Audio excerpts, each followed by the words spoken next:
Ow! As I feared. Now we need a magician, a magic skeleton key, or we'll have to sacrifice one of the djinn's wishes.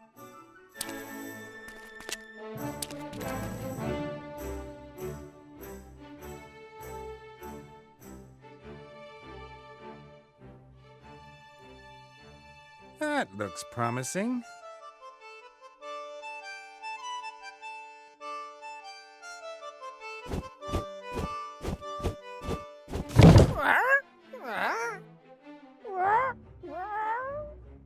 Good night, Gracie.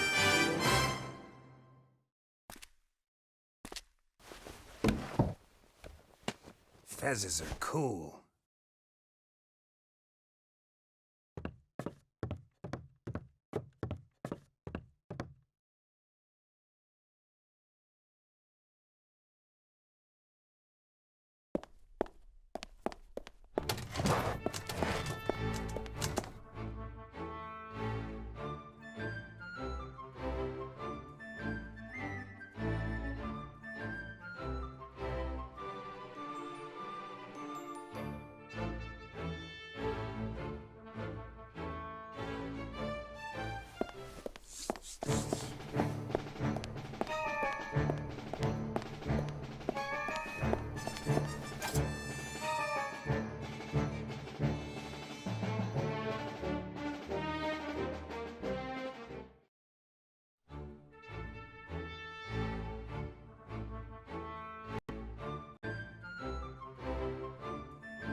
Elevators! Oh, Gonzalo Mary!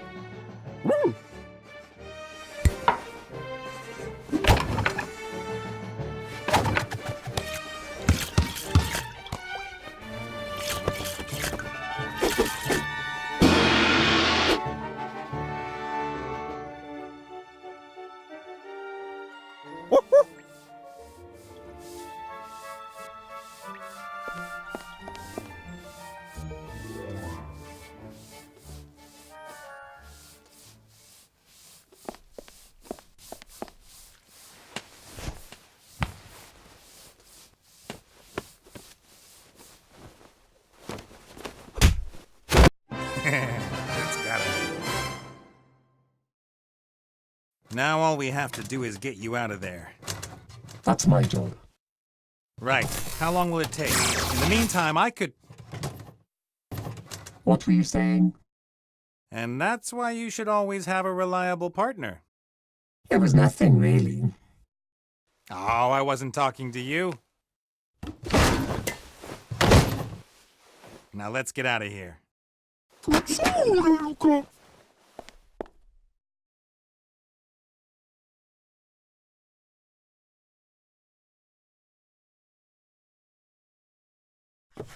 Get ready for the big show, critter.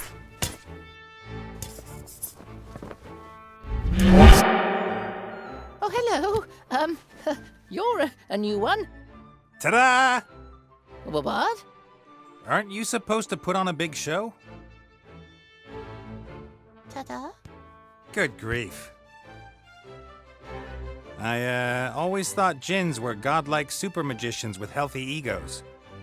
Oh, yeah, they're great. But aren't you a djinn too? Oh, well, yes, that's true, of course. I mean, not that you aren't great. I just thought you'd be bigger. My brothers are all bigger. They serve the most powerful rulers in the universe. Me, they sent me here to practice. They said no one in this strange old world would really notice if I screwed things up. Nate's the name, but you can call me Master Nate. What's yours? Benjamin bin Nabil Tafik bin Ekrem Kamal bin Abbas ibn Hadshi. I'll call you Benny. As you're a djinn, you have to grant me 3 wishes, right? Of course, yes, sure. But But it would be nice if, can we agree on 3 small wishes? you mean if I want my own kingdom with immeasurable riches, then it's only allowed to be a small kingdom? Yes, well, I could perhaps come up with a coin. A coin? I'm trying to impress an elf princess. Do you really think a coin is going to blow her away? I'm just not that good at magic. Not that good at magic? Take 10 breaths and count deeply. All in good time, Nate. All in good time. Let's start with something easy. Open that. Oh, Oh? it's not really that easy. Not that easy? Please don't pressure me. I don't like it when people get on my back. Concentrate and open it. That's my wish. All right, then.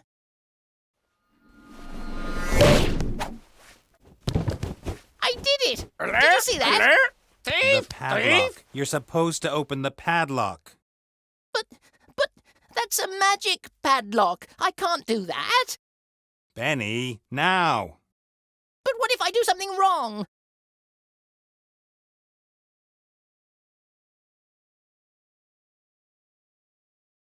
Benny, how long have we known each other? About a minute? And in that time, you've only disappointed me once. Really? Yes, I believe in you. Let it all out, Benny. It's you against the padlock.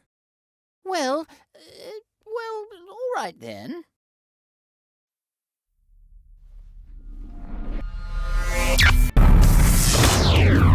I can explain. The lamp belongs to me. I'm happy to talk about it. Uh-oh. Uh-oh?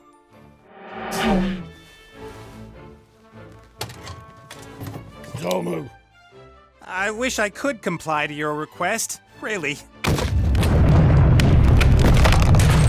Ah!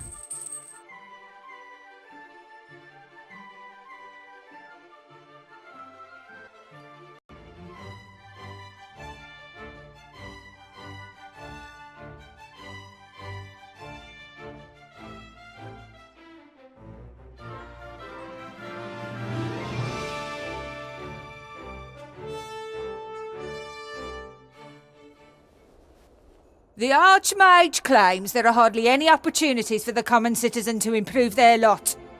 The rich stay rich, the poor stay poor. That's nonsense, of course. Have you got that? Nonsense. Yep, got it.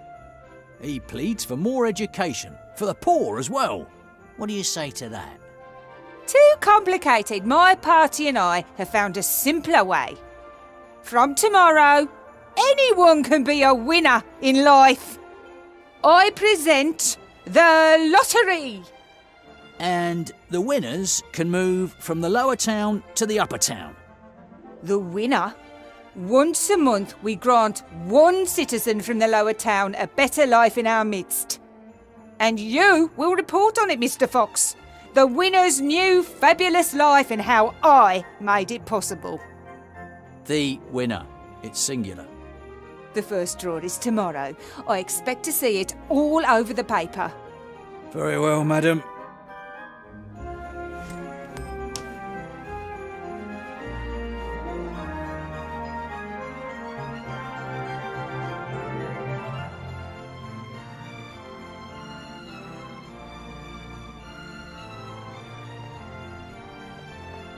A weathercock like that tells the weather with amazing accuracy. When it spins quickly, we have stormy winds coming in from different directions. When it casts a shadow, the sun is shining. When it's wet, it's raining. Or it just has. When it's all white and doesn't rotate, well, it's frozen. Like now. How could a simple piece of metal know all that? Dew, that's clever. The Archmage no longer lives alone in the tower. He has some famuli learning the art of magic there too. But it's difficult teaching adults magic. Their minds are less open and they're too stuck in the physical world, and they lack the imagination for magic. No, the next generation of real mages will be the young, trained by us in the school. In 10 years, the Mage Tower will be teeming with the school's finest. It was quite a surprise when one morning suddenly the second tower appeared. The older folk remembered that it had once always been there, until one day it just disappeared. They didn't really pay much attention to it at first because the town housed the mage school. Magic stuff happens. But when it didn't return, they just forgot about it.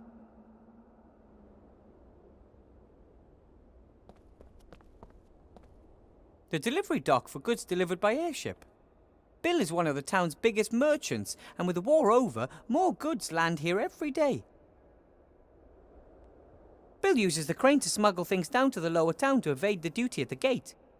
Can't imagine that's allowed. Judging by the size and the wood used, the barrel must contain a precious liquid. Brandy, I'd bet. Hello, Bill. Wilbur. How's business? Could be better. I thought business would be booming now that the war's over. It is. But it could be better.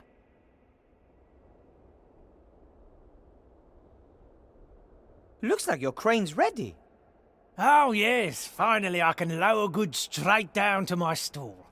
Saves on customs duty and paying bribes to the town guard down by the gate.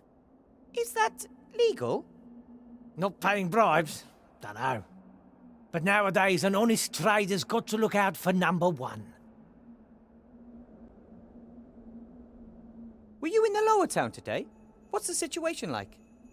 Those loonies are taking over. What, you mean the protesters? More gold for everyone, they demand. They should work instead, then they'll have gold. But isn't that the problem? They want to work, but there aren't any jobs. There's enough work. I've offered a couple of them work. Yes, but they'd like to be paid. You see, so it is all about gold. You give those layabouts a little finger and they take the whole hand. And who's supposed to pay for it? The honest trader. Then you're on the council leader's side, right? I guess you're on the council leader's side in the election. You bet. All the traders are. She's one of us after all, even if only by marriage. Her husband, old Van Buren, was the richest trader in the region. Was? Been dead 2 years. Was the last Van Buren. His father and his uncle before him were full-blooded salesmen. Out of their parents' vast and powerful trading group, they made an even vaster and more powerful trading group. Van Buren knew what to do, and the widow knows too. She knows the hardships the traders suffer, and is sure to cut taxes. Do you even pay taxes? No, but they're too high nonetheless. I have to be going, Bill. See you next time. See ya.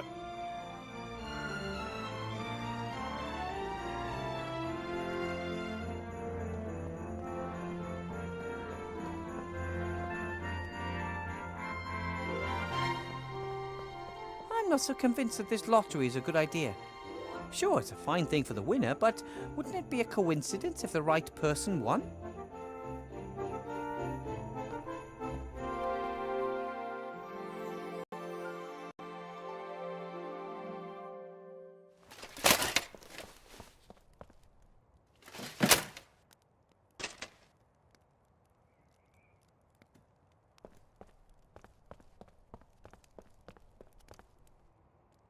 Ugh, creepy. The prison. I always try to get past this window fast.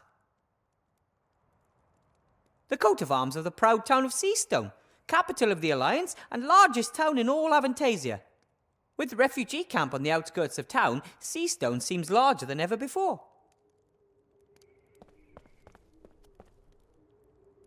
The drain should lead directly to Seastone sewers. I would like to say that the sewers in this town are a true marvel of engineering skill. But in truth, the stink here in midsummer is absolutely breathtaking.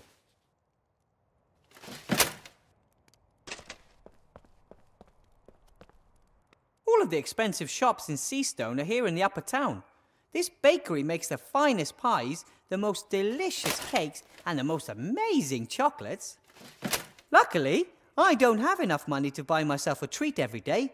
Otherwise, it wouldn't be too long before I no longer fit into my teacher's robe.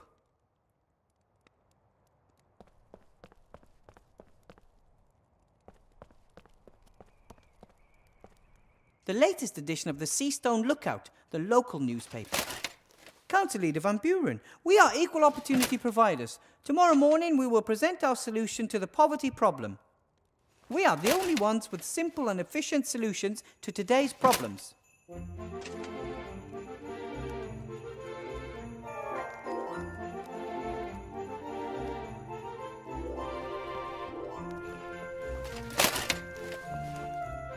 Some famous knight. He's already lost both legs and his sword in battle, but his fighting spirit is unbroken.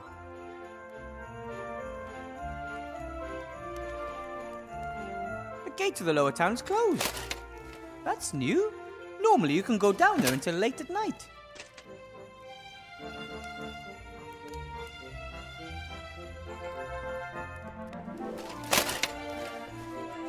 Hello, Mr. Shieldhand. Well, I never. If it isn't little Weathervane. Weathervane to you, Mr. Shieldhand. Professor Weathervane, to be precise. Oh, your lordship, forgive me for not kneeling. I see you're still the captain of the town guard. It's captain and its only member. Why aren't there more guards? Surely it's impossible for you to keep the peace all by yourself. The council leader of the merchants doesn't see it that way. She handpicked me for this post. Nothing is more important than loyalty, she said. How are things in the lower town? Same as here, just dirtier and everything smaller. What about the refugees? Dunno, it's been a couple of weeks since I've been down there. From up here, it looks like the tent city has stopped growing. Either there are no new refugees arriving or the place is just full. Aren't you responsible for the lower town too?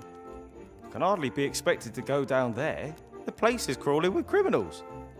But Anyway, the anarchists have erected barricades. Even if I wanted to, I couldn't get into the tent city. what's the story behind that statue? That's the Black Knight. He serves as an inspiration for young soldiers of the town guard. He's supposed to motivate them to fight bravely to the last drop of blood. Who was he? No one knows. He was mangled when he was found, but he still had the lust for battle in his eyes. There are posters over there spreading lies about the Archmage. So? Those are lies. Anyone could read them. A couple might even believe them. What can you do? You could remove them. I would do it myself, but I don't have any water or a spatula, and it's your job. All right then. Tomorrow. I've got way too much to do now.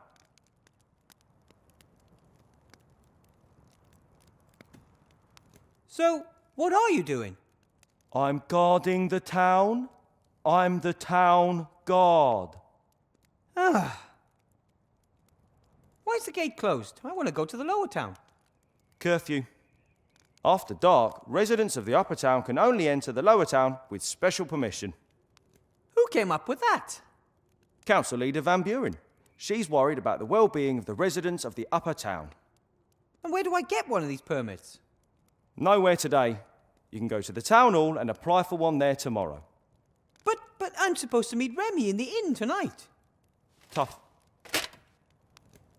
Looks like Bill the Merchant's crane is finally finished. It's been 2 days. He's been transporting things up and down all day. And you inspected the goods? Why should I? Isn't there a toll on transporting goods like alcohol and pipeweed and other stuff from the upper town to the lower town? There are real crimes going on in this town. I don't even have the resources to take care of them. Bill said something about bribing the town guard. Would you know anything about that? That's an outrageous allegation. The town guard is not bribable. That's good. Otherwise, you'd probably have too much gold. I mean, if no more goods go through the gate here, then no one needs to be bribed, eh? That's right. So you're saying Bill is cheating the state of its well-earned taxes because he's smuggling goods into the lower town? Do you want to ban him from running the crane? No. Bill and his colleagues are very influential. Anyway, no one said anything about a ban, did they? No. I've got another idea. How can I do it? What do you need to do to stop the smuggling? Someone would have to mark one of Bill's barrels of alcohol and then order it from the lower town. If the said marked barrel turns up there tonight without the tax having been paid, then we have our evidence. You can be really clever, Mr. Shieldhand. The only problem is, I can't leave this place. I have to guard the town, you see. But you can fulfill your civic duty and help the town guard. Civic duty? You want me to do your job? Not for nothing, of course. What do you want in return?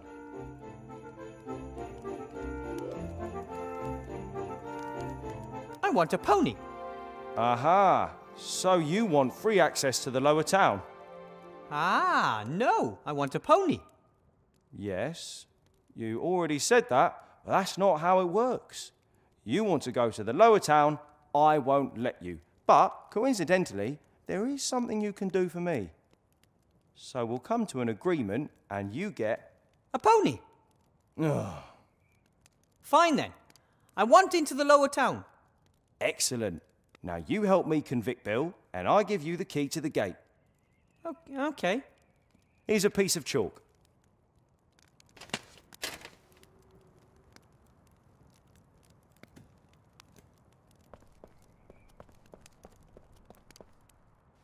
Seastone was never captured during the war. The town has massive walls and stretches about 200 metres into the air like a tower. That's why they called the Great War the War of the Two Towers. Seastone against the Archwitch Motroga's Dark Tower.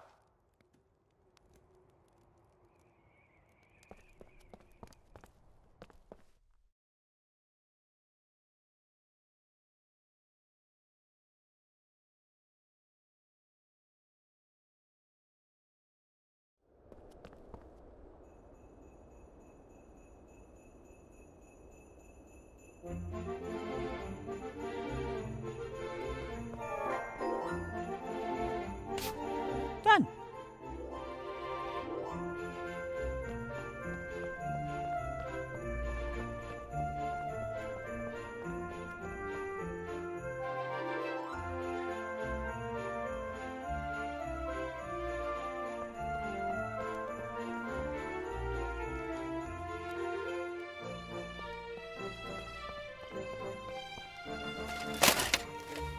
Mr. Shieldhand? Mr. Professor. I've marked a barrel of Bill's brandy. Excellent.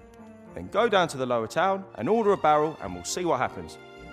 You mean I no longer need a special permit? Correct. You're now on an official mission for the town guard.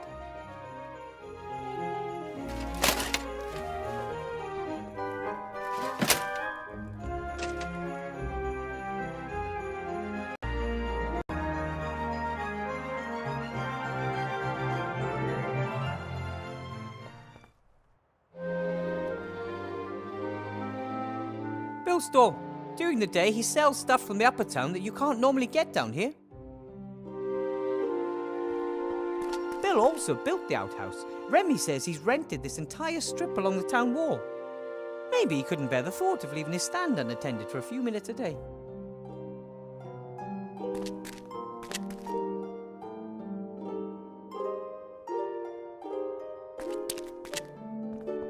So this is where the crane comes down. And up there's Bill sitting on his crates.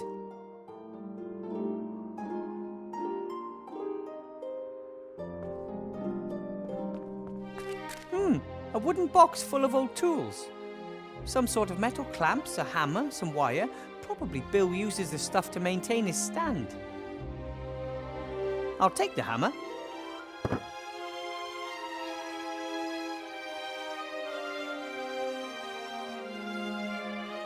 I'm sure Shield Hand won't let me back into the Upper Town until I have proof of Bill's bootlegging. It's just over a year ago when I stood in front of this gate for the first time. Mr. Shieldhand wouldn't let me into the Upper Town to see the Archmage. I had to earn the right to an audience first by becoming a mage.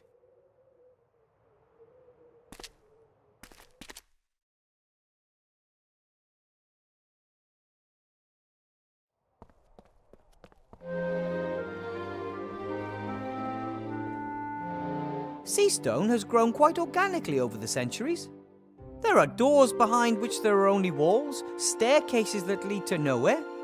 Maybe a house was supposed to go here, but the builder changed his mind. This is one of the entrances to the underground world of the rats. Rats represent one of the town's largest population groups. But many don't think of them as real people and they don't have many rights. Remy and the Archmage have been trying to change that for a long time, but some think that the rats entered the town illegally and consider them vermin.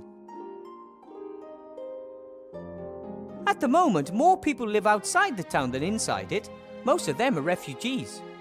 There were days when the wagons were lined up nosebag to bumper and the road was full of them as far as the eye could see.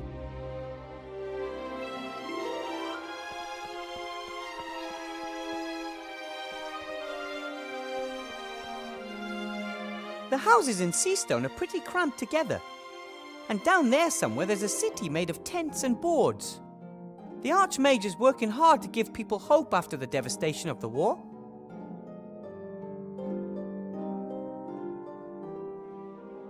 The inn used to be here on the right, and on the left was Master Marcus's mage school. After the war, so many people came to the town that we needed a larger inn. Master Marcus was happy to sell his old mage school. Change is good, he told me.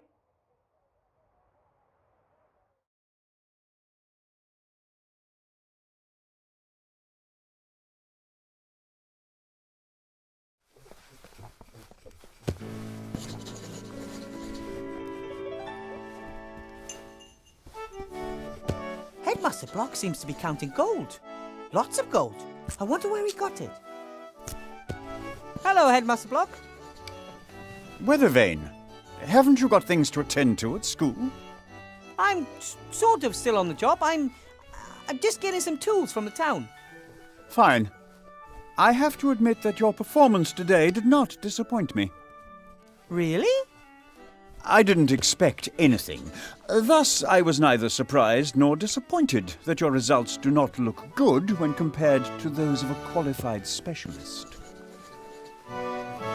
I think that you're unfairly giving me difficult tasks just so I can fail at them, and then you have an excuse to get rid of me. Oh, I could get rid of you with very simple tasks, Weathervane. It's not your fault. You shouldn't have been put in a position in which you are confronted with tasks that are beyond your schooling and your abilities. What are you doing there, if I might ask? Surely you can't earn that much gold as a school headmaster, right? Of course not.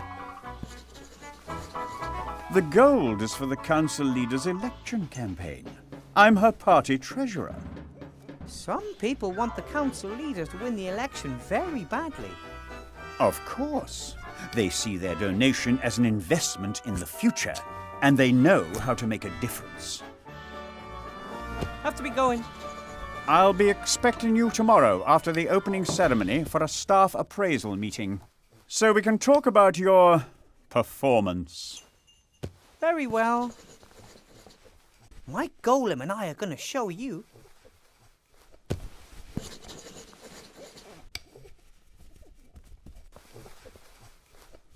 Master Marcus and Bill eventually had enough of this strange role-playing apparatus. I thought Master Marcus had outgrown his love of fantasy worlds, but now there's live role-play. I'm worried about him. Eventually he might spend all of his time in his fantasy role-play world of bicycles, tax returns, microwaves and branded soft drinks and forget the real world entirely. Wow, a two-headed ogre. I've heard of those. I never thought I'd actually ever see one of those in real life. Or smell it. Hello. Little mini man. But Blout, that's a guest. Welcome, noble sir. How can we help you? You're a two-headed ogre, right? Well, I am an ogre. And me too. So, you two are ogres. My name is Zloth, mage, philosopher, scholar. And bag of wind. That is Blout, my brother. He is... Me, Basher. Me, best things up. Do you own the inn? I bought it. Blout is just my employee. Blout bought too. Yes, but then you lost your half at poker. Now it all belongs to me. Blout not give you his half. Blout best laugh if he tried to take away. If you touch me, I'll have you thrown in jail. Are you allowed 1 or 2 votes in the election? One would think that as we have 2 voices, we should also have 2 votes.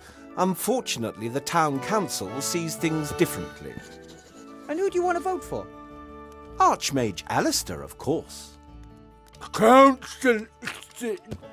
Mrs. Van Buren. Little woman says how it is. Blout likes it when things are uncomplicated. Tax down, more work for all. Seastone number 1. But you don't buy it. I'd also prefer it if our problems were solved quicker, but Van Buren stands for things staying as they are or regressing. Neither has ever helped. Did someone forget that jacket on the chair over there? Oh, it belongs to a young guest. He, well, got into a fight with Mr. Shieldhand of the Town Guard and was arrested. Hooligan! Lock up immediately. What happened? He was quietly drinking his beer. Shieldhand came in, recognized him as one of the protesters and wanted to search him. The young man refused, said he hadn't done anything wrong and wouldn't let anyone search him without reason. Then bang! Trench in a lockdown. And the jacket? It's been hanging there ever since. We're keeping it as a deposit until he's paid for his beer. Then take care, you two. 1, both. So long. Bye.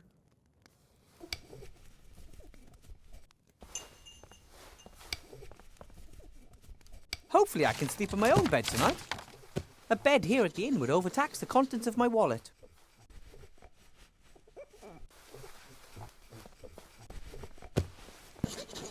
Remy looks tired.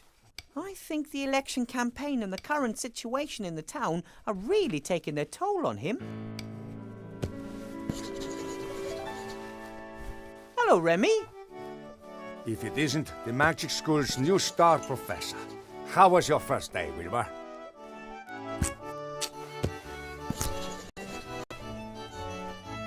Please don't ask. But I am asking. You are my friend and you look far from happy. What's wrong? Headmaster Block is very mean to me. He gives me loads of difficult tasks. All of which you've solved, knowing you. Yes, but then he gives me new tasks that are even more difficult. And even if I worked through the night, I still couldn't finish them all. No one could. Interesting and curious. If he wanted to represent you as the Archmage's bad choice, then he wouldn't have given you exercises that are clearly impossible. People would realize what kind of game was being played and the trick would backfire. Did you notice anything else?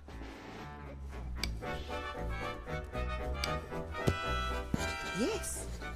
I surprised Headmaster Block in the staff room as he was rummaging through a desk drawer. But he was startled when I spoke to him, like I caught him doing something. He didn't want you to see him fiddling around in his own desk drawer. Interesting, isn't it? At first there was the unsolvable exercises, and now the desk drawer. Something's not right. That's what I think too.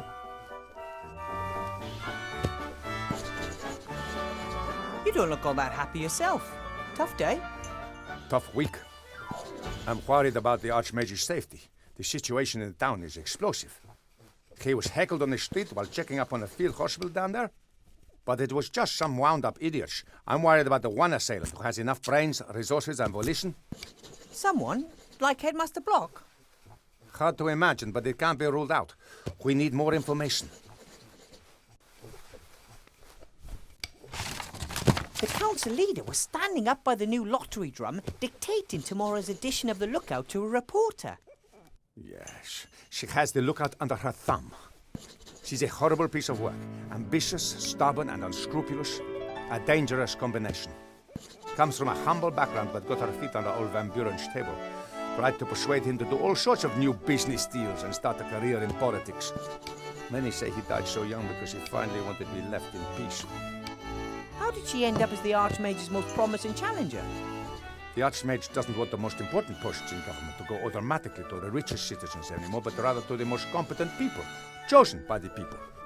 And of course the nobility and the merchants don't like that one bit. They were seething when they found out about it, but there was nothing they could do to start with. The Archmage was too popular, untouchable. But then along came Sybil Van Buren, and she had a plan. The election was to be approved and set for 1 year's time. 1 year in which she put up obstacles in the Archmage's way and sabotaged his politics in any way she could. Her only aim was to make him look bad. By the gods, how I'd load it if she succeeded.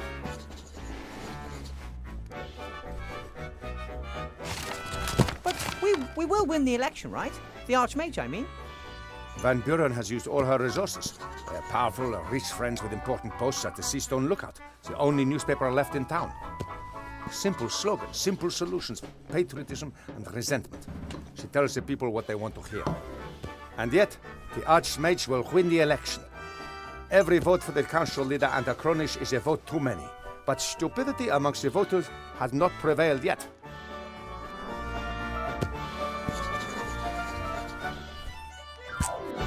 Why doesn't the Archmage defend himself more aggressively against the council leader? Why doesn't he just tell everyone about her scheming? He wants as many people as possible to take part in solving our problems. He doesn't want there to be two sides at each other's throats. But I don't know if it will work. People are starting to accept the conditions. They blame everyone and everything, and they don't even try to change anything anymore. I asked the Archmage about it. You know what he said? He's comfortable having things stay as they are. That's why many favor it. Progress requires effort. What kind of world would it be if there was glaring injustice and everyone put up with it just because change takes too much effort? But hey, I'm just a rat. What do I know? So what do we do now? Keep an eye on Headmaster Block and see what happens? So near the elections. A supporter of the council leader behaving suspiciously in the vicinity of the Archmage. No, too risky. We can't wait. So you're going to have a look for yourself? Phew, I'd like to, but perhaps that's precisely their plan. An officially unofficial employee of the Archmage sniffing about in the office of one of his political opponents. Wouldn't be good if word got out. A first-rate scandal. But what about a teacher looking for a form in the staff room? A teacher who is in the school because the headmaster has given him tasks to be done. Normally I would try to discourage you, but the Archmage is visiting the school tomorrow. If his opponents are planning something, we have to expose them tonight. I'll do it. I'll have a look around and get back to you if I discover anything. All right, but be careful, Wilbur. Archmage Alistair gave me a magic slate. That's just like him. He likes magical playthings. That's not all. The slate advised me to build a golem to help me with my work. A golem? They're very strong, so it could help me with a lot of my work. Yes, but I was thinking of something else. Think about it. We agree the Archmage is the most powerful living wizard. Of course. No one could touch a hair on his head with a magical attack. But brute force, a stone to the head, a knife in the ribs. That could be a possibility. But now imagine that he had a bodyguard, a big chap, hard as stone. You mean me? Sure, I've grown a bit, but I don't feel that powerful, and I'm not that tough.